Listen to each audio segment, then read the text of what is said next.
बिल्कुल। तो national level पर ब्रॉन्ज मेडल और स्टेट लेवल की अगर बात की जाए तो गोल्ड मेडल अब बहुत बड़ी उपलब्धि होती है किसी भी खिलाड़ी के लिए, किसी भी खेल के लिए, जब उसको ब्रॉन्ज मेडल या फिर उसको गोल्ड मेडल मिलता है। इस गोल्ड मेडल और इस ब्रॉन्ज मेडल के लिए ही खिलाड़ी जो है अपने आप को तपाता है और मेहनत करता है।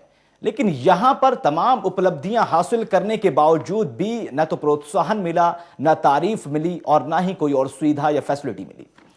चलिए मैं तारुफ करा देता हूं। सतीश कुमार जी मेरे साथ मौजूद हैं। सतीश जी, सबसे पहले बहुत बहुत स्वागत है आपका इस खास प्रोग्राम में। सबसे पहले बताइए, आप कहां से आपने शुरुआत की, कहां से आप रहने वाले हैं, क्या क्या आपने किया, पहले छोटा सा अपने जो तारुफ है वो हमारे दर्शकों को करवाइए। सर, मैं हरियाणा के करनाल जिले का रहने वाला हूँ, गांव स्टोंडी से। और सर, मैंने 2004 में गेम शुरू किया था और 4 में गेम शुरू करने के बाद मैं पहला राज्य स्तर खेला था, तो इसमें मेरा चौथा स्थान आया था। और उसके बाद मैं सेकंड आया। फिर धीरे धीरे ऐसे खेलता खेलता मैंने उसमें नेशनल में ब्रॉन्ज मेडल लिया और फिर आगे नेशनल विशाखापट्टनम, नासिक, कहीं 8-10 नेशनल मैंने खेली हैं। और अब की बार 2012 पिछली बार मैंने हरियाणा में गोल्ड मेडल लिया है। चलिए सतीश जी, वापस आऊंगा आपके पास। इस वक्त हमारे साथ फोन लाइन पर सोमा सोभी जी जुड़ चुकी है, डीएसओ है करनाल से। मैम, बहुत बहुत स्वागत है आपका प्रोग्राम में। हेलो जी, बहुत बहुत स्वागत है मैम आपका इस खास प्रोग्राम में। हाँ जी मैम, यहां पर हमारे साथ सतीश कुमार जी बैठे हुए हैं। इन्होंने नेशनल लेवल पर ब्रॉन्ज मेडल और स्टेट लेवल पर इन्होंने गोल्ड मेडल जीता है क्रॉस कंट्री रेस में। इनका कहना है कि इन्हें जो सुविधाएं मिलनी चाहिए थी या फिर हरियाणा एथलीट एसोसिएशन की अगर बात की जाए वहां से जिनको फैसिलिटी मिलनी थी वो इनको नहीं मिली और अब इनकी जिंदगी जो है बहुत कष्टों में जो है गुजर रही है। क्या कहेंगे मैम? देखो, हरियाणा सरकार की तरफ से आपको अवार्ड तो कोई ना कोई मिला, स्कॉलरशिप और जो मिलते हैं वो तो मिले ही होंगे। जी सोमा जी, स्कॉलरशिप मिली इनको 2006 में। इनको 11,000 रुपए की स्कॉलरशिप मिली, लेकिन उसके बाद में इनको ना तो तवज्जो दिया गया, ना ही किसी टीम में शामिल किया गया, ना ही किसी टूर्नामेंट के लिए जैसे बुलाते हैं, सिलेक्शन करते हैं, वो तमाम उसके लिए जो फैसिलिटी होती है वो भी नहीं। शिकायत ये है कि इनको तवज्जो नहीं दी जा रही है। देखो, ये एसोसिएशन का जो मामला ना जी, वो एसोसिएशन से ही जुड़ा होता है ना जी। हाँ जी। तो डिस्ट्रिक्ट की जो एसोसिएशन है उनके प्रधान और सेक्रेटरी जो इनकी टीम का चयन करते हैं और टूर्नामेंट करवाते हैं, तो वो ही राज्य स्तर पर भेजते हैं। हाँ जी मैम, आप डिस्ट्रिक्ट लेवल से ताल्लुक रखती हैं, डीएसओ हैं आप वहां की। जिला स्तर की अगर मैं बात करूं तो जिला स्तर पर आपका भी दायित्व बनता होगा कि ऐसे खिलाड़ी, ऐसी प्रतिभा जो हैं उनको आगे बढ़ाने के लिए कुछ ना कुछ तो पॉलिसी या फिर कुछ ना कुछ तो वहां पर काम किए गए होंगे। क्या ऐसी कोई पॉलिसी नहीं जिनसे सतीश कुमार को थोड़ा आगे प्रोत्साहन मिले या फिर बड़े लेवल पर इनको खिलाया जाए या कोच के वहां पर इनको फैसिलिटी दी जाए, कम से कम कोचिंग तो इनको दी जाए? हाँ जी, देखिए, जहाँ तक कोचिंग की बात है, जहाँ पे रहते हैं कोचिंग तो ये वहीं से है ना। अब स्टेडियम में तो ये बातें नहीं है, और जो स्टेडियम में आता है तो वो अगर सरकार की तरफ से जो जो प्रशिक्षक दिए गए हैं, हमारे पास एक साइकिलिंग के कोच हैं, वो एथलेटिक्स के खिलाड़ियों को, जो बच्चे उनसे कुछ सीखना चाहते हैं तो वो इनको बता देते हैं, ऐसी बात नहीं है मैम। लेकिन यहाँ पर सवाल ये है कि इनकी जो अगर फैमिली हालत की बात की जाए, कोच और भर्ती हो रहे हैं तो वो इनको प्रशिक्षण देंगे और अब इनके लिए सिंथेटिक ट्रैक की प्रक्रिया भी जारी है। लेकिन मैम सवाल यहां पर यह बनता है कि इनकी जो माली हालत है वो भी खराब है और इनका कहना यह है कि इनके साथ के जो दूसरे एथलीट थे वो अपना पैसा खर्च करके उनको कोचिंग दी जा रही है, इनके साथ फैसिलिटी नहीं है। तो आप कोई ऐसा रास्ता इनको बताइए जिससे इनको, जिनकी जिंदगी जो है आगे बढ़े, इनके करियर का सवाल है यहाँ पर, करियर को कुछ प्रोत्साहन मिले, ऐसा कुछ आप इनको रास्ता बताइए, क्योंकि बड़ी उम्मीदें हैं इनको आपसे। नहीं, इनको उम्मीदें तो हैं, लेकिन ये उस तरह से हमारे साथ तालमेल नहीं बना सकते हैं। ये बनाए रखना चाहिए ना, इनको तालमेल बनाए रखे तभी बनती है ना। तालमेल ये कहीं दाएं बाएं जहाँ इनको अच्छा लगता है, कभी कहीं चले गए, ये सोचते हैं जब कोई पोजीशन आती है उस वक्त ये याद करते हैं, या कहीं जब पैसे खर्च होना होता है तब इनको याद आती है। लेकिन ये तालमेल तो शुरू से ही बनाए रखना चाहिए। वैसे तो ग्राउंड में पूरी सुविधाएं हैं ही हैं जो इनको हमारी तरफ से दी जाती हैं, और अब सभी प्रशिक्षक इनके लिए प्रशिक्षक भी रखे हैं। चलिए, तालमेल की बात आपकी सही है, तालमेल इनको बना के रखना चाहिए। लेकिन अभी मैम इल्तुजा सिर्फ मैं आपसे यही करना चाहूंगा कि जब ये अब आपके पास में वहां पर पहुंचे आपसे मुलाकात के लिए, या फिर किसी मदद या फिर किसी हेल्प की अगर बात कहें, तो आपसे इल्तुजा यही है कि आप इनका थोड़ा सा प्रोत्साहन करें, इनको मदद करें, क्योंकि हिंदुस्तान की प्रतिभा को दबाना सही नहीं होता, उसकी मदद करनी चाहिए मैम। यही आपसे तो खिलाड़ियों की, देखो जी, खिलाड़ियों की इज्जत तो अपने आप ही बन जाते हैं, ग्राउंड में आते हैं तो उनकी तो इज्जत अपने आप ही है, ऐसी कोई बात नहीं है। खिलाड़ियों की इज्जत क्यों नहीं होगी? खिलाड़ियों की तो इज्जत हो रही है, बल्कि सरकार जितना खिलाड़ियों के लिए किया है उतना मेरे ख्याल में प्रशिक्षकों के लिए नहीं किया है। खिलाड़ियों को तो बहुत तवज्जो दे रही है सरकार। सोमा जी, यहाँ पर एक चीज देखने को मिली कि जितने भी मंत्री की बात कर लीजिए आप, एमएलए या एमपी, जब इनसे मुलाकात के लिए पहुंचे, या डीएसओ की अगर बात कर लीजिए, कई बार इनसे ये कहा गया कि आपको हम ये फैसिलिटी देंगे, वो फैसिलिटी देंगे, वो आज तक नहीं मिली है। क्योंकि वादे, कहने का मतलब ये कि वादे तो कर लिए लेकिन वादों को पूरा नहीं किया गया। अब सवाल ये उठता है कि इनको शुरुआत कहां से करनी चाहिए, क्योंकि बहुत ज्यादा अपनी जिंदगी में अब ये परेशान हो चुके हैं, क्योंकि इन्होंने जो है कई एथलीट तैयार भी कर रहे हैं, ये खुद की भी मेहनत कर रहे हैं। अब इन्हें शुरुआत कहां से करनी चाहिए, थोड़ा सा रास्ता मैं आपसे समझना चाहूंगा, और खुद इनको भी मैं थोड़ा समझाने की कोशिश करता हूं कि आखिर इन्हें अब शुरुआत नहीं, जो पहल होगी वो कहां से होनी चाहिए। अब इनके प्रशिक्षक आ जाएंगे, अब इनको कोई समस्या नहीं रहेगी, इसका सिंथेटिक ट्रैक भी हो जाएगा, और कोई इस तरह की ज्यादा समस्या जब बच्चा खिलाड़ी महसूस करता है तो हमारे डीसी महोदय, हमारी एसोसिएशन के साथ जो जुड़े लोग होते हैं, वो जाके डीसी साहब से भी जाके अपनी मांगते हैं, जो इनको प्रॉब्लम आती है, तो वो की समय समय पर इस तरह की समस्याएं दूर करते रहते हैं। चलिए मैम, बहुत बहुत शुक्रिया आपका इस तमाम जानकारी के लिए और हमारे साथ जुड़ने के लिए। तो मुद्दा यही था कि आखिर मदद क्यों नहीं की जा रही है, आखिर खिलाड़ी को प्रोत्साहन क्यों नहीं दिया जा रहा है। सतीश जी, अभी आपने, हमने डीएसओ से बात की आपके सामने, उन्होंने कहा कि मदद वहां पर की जाती है, क्या वाकई में मदद की गई या फिर कुछ और मामला है? नहीं सर, बस मेरे को जी कैश अवार्ड मिला था 11,000 रुपये, उसके बाद तो कभी किसी ने पूछा नहीं सर। आपने किसी अधिकारी के पास जाकर बात करने की कोशिश की? अधिकारी पहले थे, जो 1-2 डीएसओ जो आए थे, जिनसे मैंने बोला था, तो कर हम इस मदद में हम कुछ नहीं कर सकते ना। अच्छा, जो मंत्री जो आपके पास में आए थे, जिन्होंने आपकी तारीफ की और मदद के लिए आपको कहा था कि वो मदद करेंगे, उन वादों का क्या हुआ? वो अभी तक हुए, पूरे नहीं हुए? नहीं जी, कोई वादा पूरा नहीं हुआ। कोई वादा पूरे नहीं हुआ। अभी आप अपनी जिंदगी कैसे गुजारे? अभी उन्होंने कहा कि अगर स्टेडियम में आप जाएं तो स्टेडियम में आपको थोड़ी मदद मिल सकती है, स्टेडियम में आपको जो प्रशिक्षण है या फिर कोचिंग है वो प्रोवाइड की जाएगी। आप स्टेडियम तक कभी गए या फिर ऐसा हुआ कि स्टेडियम से आपको भेज दिया गया? कोई ऐसा मामला हुआ कभी आपके साथ?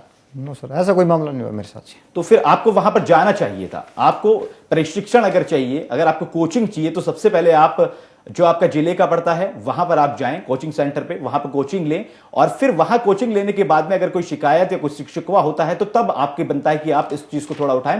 लेकिन मुद्दा यह है कि आखिर 10 साल से आप 2004 से आप रेस लगा रहे हैं, आपका जो फैमिली प्रॉब्लम है वो भी यहां पर आई, आपकी डिवोर्स हुआ, अब वो भी इसी वजह से हुई कि आप कमाते नहीं है, नहीं आपको कुछ काम नहीं मिल रहा, सरकारी नौकरी के लिए आप चाहते हैं कि सरकारी नौकरी मिले आपको, या फिर देश का नाम रोशन करना चाहते हैं। इन तमाम बातों के बावजूद भी आपको कभी ऐसा लगा कि अब खेल में कुछ नहीं रखा, या फिर आप किस तरह से देखते हैं खेल को? क्योंकि बहुत कई ऐसे केस सामने आए हैं जिनको प्रोत्साहन नहीं मिलता या फिर कई चीजें देखने को मिली। आपका क्या नजरिया है इसको लेकर?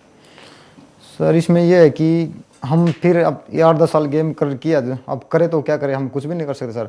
हमने इतना नाम कमाया, इज्जत कमाई है जी, तो हम सिर्फ यही सोचते हैं, जब इतने दिन हो गए तो लगा रहो, तो आस करते जाते हैं जी। तो धीरे धीरे अगर जो कुछ नहीं तो धीरे धीरे हाथ डाउन। तो छोटे बच्चे हमसे जूनियर बच्चे हैं जी, वो हमको ये बोलते हैं जी आप इतने अच्छे लेवल पे खेल गए, आप खुद कभी कामयाब नहीं हो जी, हम कभी हम भी ना, उनको भी डर है इस बात का। तो आपको लगता क्या है कि आपकी नाकामी की वजह क्या है? सर, ये है कि कोई हमारी तरफ देखता नहीं है, प्रशासन ने देखा नहीं है।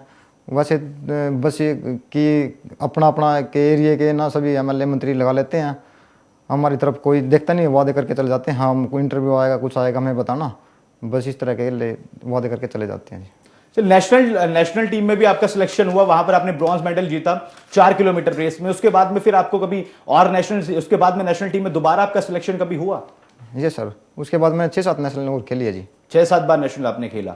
उसके बाद में भी आपको प्रशिक्षण के लिए या फिर कोचिंग के लिए कहीं नहीं बुलाया गया? No sir. तो कहीं ना कहीं सवाल यह है कि हो सकता है कि चूक तो कहीं ना कहीं है, अब ये चूक कहां से है ये देखना पड़ेगा। क्या वाकई में हमारी जो खेल प्रशासन है या फिर जो हमारी खेल संस्थाएं हैं वो इतनी कमजोर हो चुकी हैं, या फिर वो खिलाड़ियों की तरफ ध्यान नहीं दे रही हैं? ये तमाम चीजें हैं कि आखिर मामला पूरा है क्या। कभी खिलाड़ी वहां पर निकलता है जो उसकी जिंदगी खराब हो रही होती है, उसको प्रोत्साहन नहीं मिलता, कभी यहां निकलता है। ये आज का कोई नया केस नहीं है, ये कई बार ऐसे मामले उठ चुके हैं।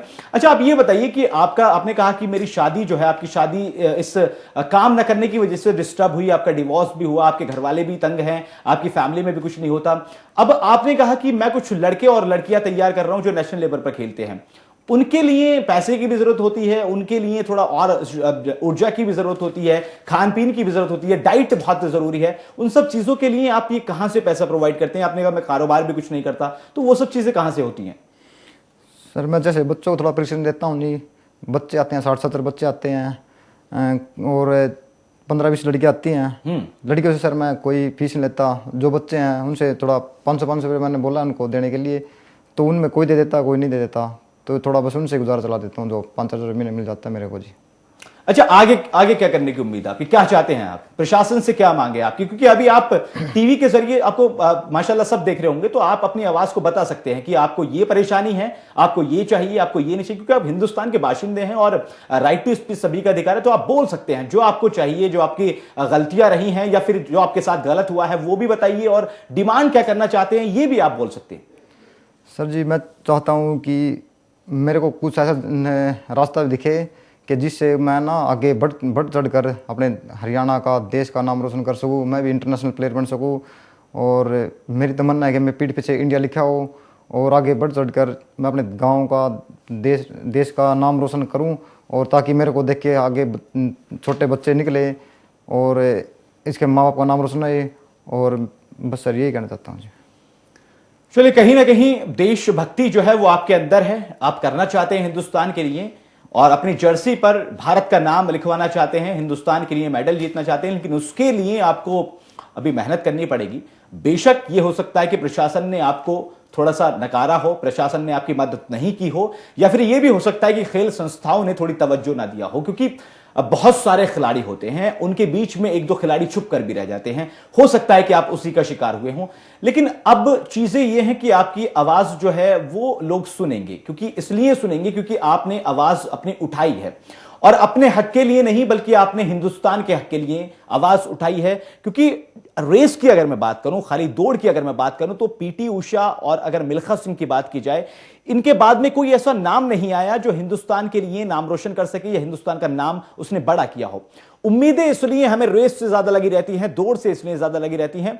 अब हम आपको यही सलाह देना चाहेंगे कि आप स्टेडियम में जाएं, डीएसओ से मिलें, जिलाधिकारी जो है, उसके बाद में जो आपका हरियाणा एथलेटिक्स एसोसिएशन है वहां पर आप बात करें, और कुछ ना कुछ वहां पर होगा। मदद की आपने जो गुहार लगाई है डीएसओ तक हमारे जरिए उन तक पहुंच चुकी है, आप उनसे बात करें। लेकिन चलते चलते आपसे एक और आखिरी सवाल पूछना चाहता हूं कि आपने प्रशिक्षण भी दे दिया, आप प्रशिक्षण खुद लेना चाहते हैं, आपकी फैमिली बैकग्राउंड भी आप कह रहे हैं कि माली हालत जो है वो भी खराब है, आपने कहा कि आपको कोच फैसिलिटी नहीं मिलती है, आपको जो प्रशिक्षण है वो भी नहीं मिलता। इसके बावजूद भी अगर आपको कभी ऐसा मौका मिले कि आप टीम में सिलेक्शन हो चुका है, आपका टीम में आपको शामिल कर लिया गया नेशनल लेवल पर टूर्नामेंट के लिए, तो वहां पर आपके दिल में क्या रहेगा कि देश के लिए कुछ करना है या फिर अपने लिए कुछ करना है? क्योंकि ये बहुत कॉमन सा सवाल है, लेकिन इसके मायने बहुत ज्यादा निकल जाते हैं। सर ये मैं देश के लिए ही करना चाहता हूँ, अपने अकेले के लिए नहीं, पूरे देश, जिससे देश का नाम रोशन हो, सभी के लिए। चलिए, बहुत बहुत शुक्रिया आपका यहां पर आने के लिए और अपनी बात दर्शकों तक पहुंचाने के लिए। तो मैं दर्शकों को फिर से बताना चाहता हूं कि मामला कहीं ना कहीं से थोड़ा पेचीदा है। अब गलती किसकी है यह भी देखना पड़ेगा, क्योंकि मामले कई बार ऐसे सामने आए हैं, खेल संस्थाओं की गलतियां हो सकती हैं, चूक भी उनकी हो सकती है, जिला स्तरीय कमेटी जो बैठी है, जो खेल संस्थाएं बैठी हैं, वहां से भी चूक हो सकती है, और यह भी हो सकता है कि इन्हें ना पता हो, क्योंकि पढ़ा लिखा ना होना आज के जमाने में कहते हैं थोड़ा सा आपको कमजोर बनाता है। कम इनकी शिक्षा हुई है, 10वीं क्लास तक पढ़े हुए हैं, शायद इनको तरीकों का ना पता हो, कहां इन्हें जाके अपनी बात रखनी है, किस रास्ते पर जाके इनको कामयाबी हासिल करनी है। चूक कहीं हुई है, लेकिन चूक हुई है इतना जरूर तय है। फिर भी मैं हिंदुस्तान की आवाम से और तमाम खेल संस्थाओं से मैं यही इल्तुजा करना चाहता हूं कि ऐसी प्रतिभाओं की कदर करना चाहिए, उनको आगे बढ़ाना चाहिए, उनको उभारना चाहिए, निखारना चाहिए, ताकि भारत का, हिंदुस्तान का, मेरे देश का और आप सबके देश का नाम हो सके। इस खास प्रोग्राम में फिलहाल मेरे साथ इतना ही। देश और दुनिया की तमाम खबरों के लिए आप लगातार जुड़े रहिए खबरफास्ट के साथ। नमस्कार।